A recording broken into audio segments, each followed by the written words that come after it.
1, the importance of understanding the evidences of Christianity. Christianity is of the highest moment to man with respect to his present and future state.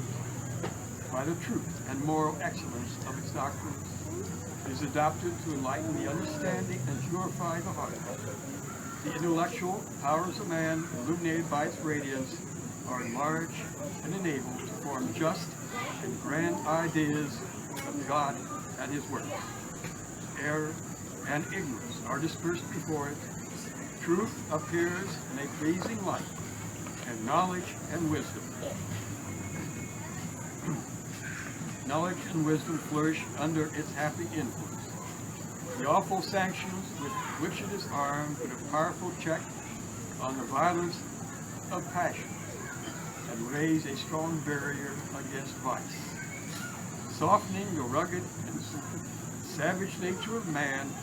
Polishes not only his exterior, but his very heart, and gives him best qualifications for interacting with society. By considerations of everlasting weight, it inclines his heart to faithfulness and discharge of duty. It powerfully inspires sentiments of dignity, firmness, justice, moderation, benevolence, and generosity. And through supernatural aid, it enables him to resist in full confidence of success every temptation to evil, and to form dispositions of virtue and piety, habits of mind worthy of his high destination.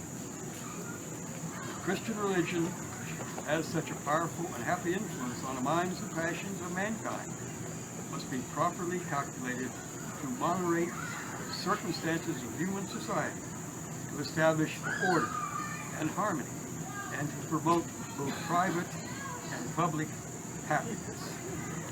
Therefore, our holy religion, when considered in relation to its life only, is incalculably valuable. But if it is valuable on account of its influence in this life, it is infinitely more so as it influences our destiny and the life to come.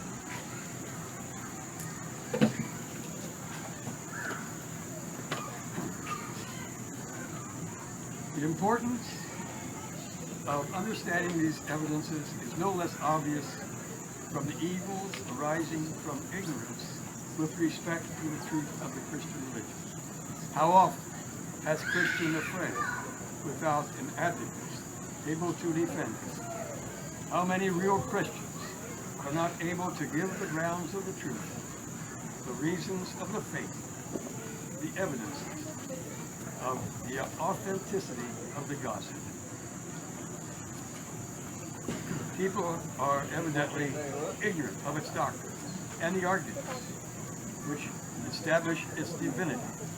And faith is not the offspring of ignorance, but a rational and lively conviction arising from evidence impartially applied to the mind.